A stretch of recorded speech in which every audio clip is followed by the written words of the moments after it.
I do genuinely think talent-wise, and to hear that's kind of being validated by the executive producer of the show, I mean, that's maybe I was onto something after all when I say, like, talent-wise, D Smoke ended up winning, right? And I think salute to D Smoke. He got nominated for 2 Grammys too. Right, and he's a tremendous artist. Yeah. The things he's able to do even within a track, it's out of this world, honestly. It's crazy. But I think the one thing that he had, I guess the main thing at least that he had on you, but also the rest of the playing field, he was so polished. Yeah. I feel like, assuming like you get to a point where the command and just you know yourself and how to create art from the most natural place possible. When you reach that point, it has to be game over at that point, you know? Yeah, like, for sure. Man, I get that a lot, bro. I get that a lot. They always tell me, they're like, man, you did this when you were young, bro. Like, imagine when you actually putting in more work and you getting older, then you're going to be more polished. The people that I have in my corner, bro, I'm just glad that they more seasoned, they more experienced. That way I can learn from them. And the show gave me exposure and also told me what I need to do and what I'm not supposed to do in order to get in the industry, you know? Knowing that you have what it takes and it's really time is the only thing, it seems. Maybe it's out of pocket for me to say this, but it is also, I think, kind of a given is to not almost get caught, not like take that for granted, you know what I mean? Like know that it's there and almost use that as fuel to get hungry. I'm glad that you said that. It's definitely something that makes me hungry every day. But I will say this. After I left the show, my passion for music, it didn't go away. I was just more concerned about growing as a man, like growing as a person first. I feel like before you have great music, being a great person comes first.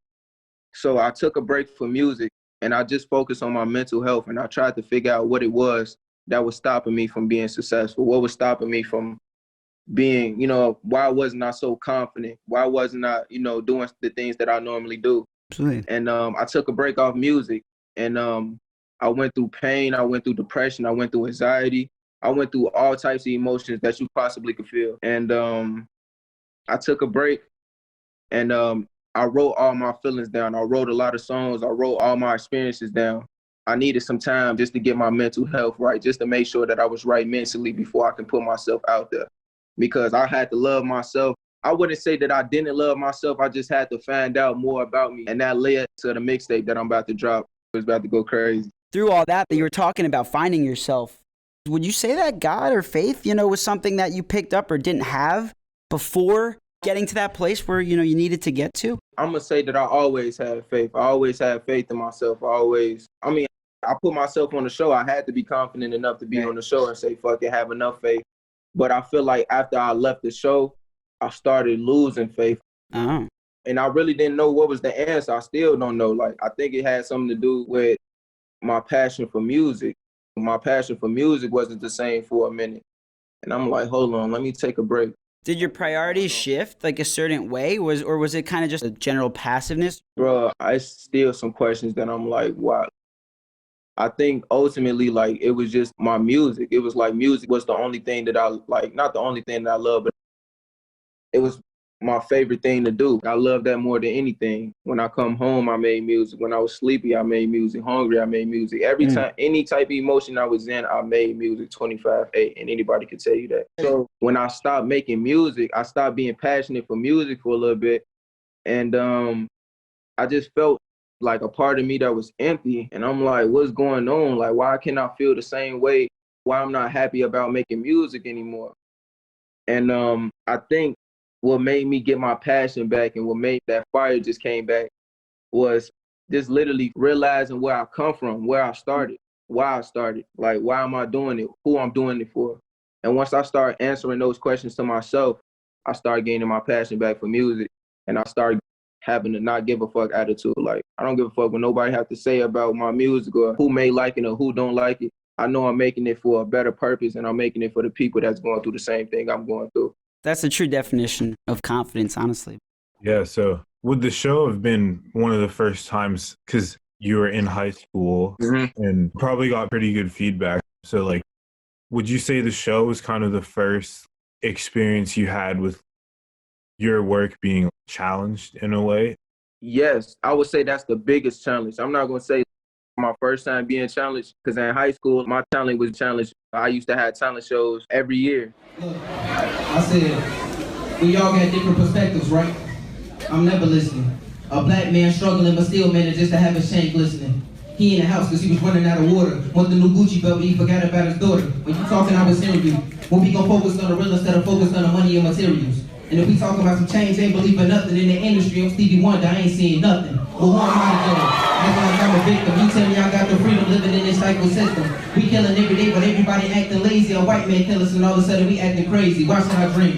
My vision getting darker. You set me the limits knowing that I was going farther. Too busy trying to make a living, you making it harder. We in situations and you thinking we was being smarter. I bet that if you see the future, you will feel ashamed. Just because I'm being different, don't mean I was being lame. Boy, you stupid. Don't you understand you got a brain? Hard for me to walk, cause the white man got me stuck in the chain. We changing different places, but we don't want to talk about our dream chasing when it's always coming in our faces. They talk about our brothers knowing that they getting with you. I can easily talk about money, but that's not the issue. I got many excuses. Too many confessions. If I'm going to heaven, and why God is sending us blessings? Government did the stressing. That's why our body broken. Look at television, we killing, we need to be awoken. But nah, y'all want to go abuse it. Don't want to go and get that real, they want to go and get that trap music. I understand that premonition is getting in my head, cause it is what I'm not important till somebody kill me dead. Dreams, they don't give us any foundation. They shoot your chopper and spray before they gotta aim it. And if you wasn't on the block, imagine what would you do? In my city, they'll turn you into packs, ramen noodles. I call my homie on the phone like, where you at? 5 minutes later, never called me back and there was no surprise. A couple minutes passed back, he called me back on the phone. He was crying cause he told me that his mama died. He told me, you come from nothing, it don't mean nothing. Cause there's some rappers doing music, ain't doing nothing. He yelling at me, I was thinking why he mad at me. He told me that one day that my dreams could be realities, but I was tripping. Thinking the system meant for me. Screw the talent show, I'm rapping cause this rap was meant to be. I'm just fantasizing, watching, hoping people want to beat me. I was invisible John Cena, man, they couldn't see me, I swear. This ain't a game, it's just a rhythm, business getting down. We was taking searching when the heart was in the lost and found. That's why I'm dreaming of this money, gotta sum it up. To the tape for you to see the stairs, know I'm coming up. And I was just blessed enough and fortunate enough that I won the talent shows in my school. And what I decided to do was like, you know what? Let me start competing and start, going to these open mics, and let me start try to put my music on the radio, or let me try to go to these local shows. And it wasn't nothing like Rhythm and Flow because I was around so much talent from different places, bro, and it make no sense. People forget, like, it's different from it being edited and it actually being real life. These are some good, talented artists that can write their ass off. So me being the youngest there, and I'm seeing veterans, seasoned people that been in the game, I'm like, man, I kind of loved it. I love being challenged. It made me want to go harder, but for sure, that definitely was like the most challenging, for sure. And you had to memorize shit in a day or two. When you had a challenge to do, you had to memorize that either the day of or the next day. If you don't have it memorized, you out the show. It's almost like doesn't do you justice as an artist. You know what I mean? It's like you're studying for an exam. You might as well be in school at that time, honestly. Yeah. That kind of sucks. But I was wondering, not even during the time of you like finding yourself and music kind of being put on the back burner, not by choice, but you're a 20-year-old kid still, like what else do you enjoy doing? First thing I love doing, I love eating.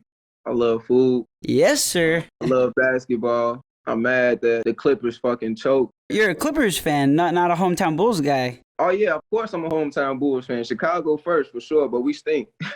So yeah. I can't even expect us to go to the finals or win some shit. But I love basketball. I love writing, just putting my thoughts down. What else I love doing? I just love being goofy. I like being free, I like watching movies. I like playing the video game. I'm still a kid. Like, I like the normal shit everybody else do.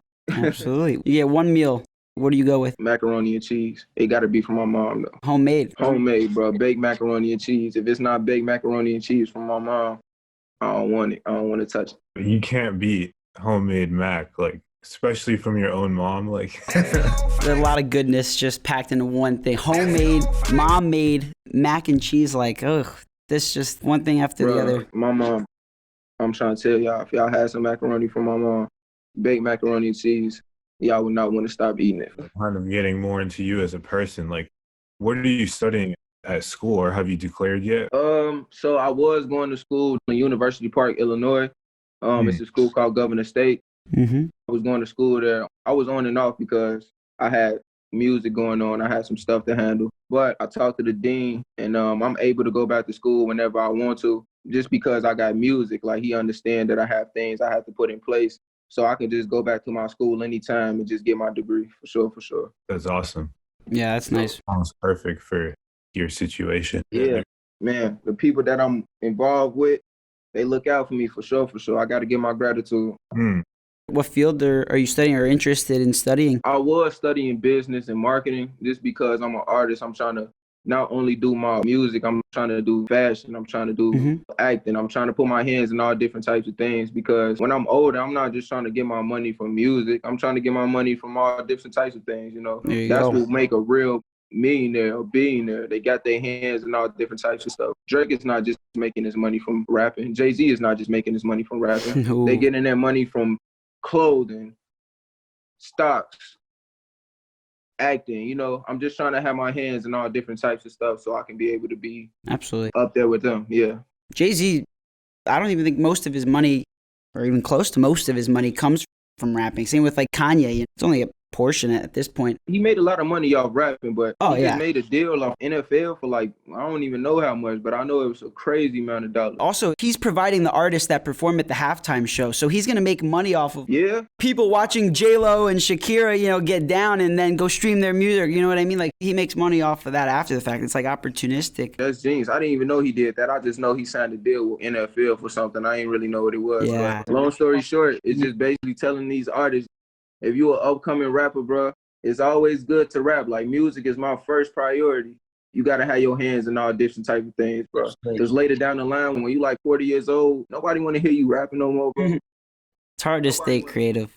He said that rap was the stepping stone for him, you know? It gave him the platform to do everything else. Because you can attach your name as a rapper to actually do whatever the hell it is you want to do. Like, 50 Cent is notorious for his rapping. Like, I actually put 50 Cent in my top 10. I fuck with 50 Cent hard. But the money that he's making now, he probably like worth 100 million, probably 200 million, maybe even more. But the reason why he has that money is because he has his hand in Vitamin Water or Empire, Stars. He got different deals with different people and different things. So I feel like anybody that's upcoming or anybody that just want to rap, make sure you have a plan B. Make sure you have another part of income. Right. You're absolutely right about that. He ducked out, like, I mean, his debut out, Get Rich or Die Trying, I think arguably the best debut album of all time.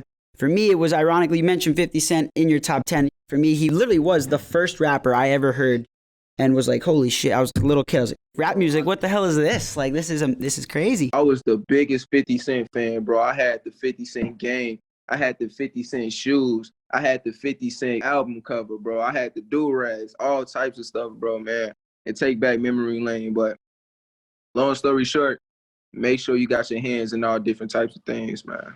So I got two questions, and they're both very similar. I'm assuming, I guess, fuck it, three questions. First of all, I'm assuming, but I'm going to ask, what's your favorite 50 Cent project?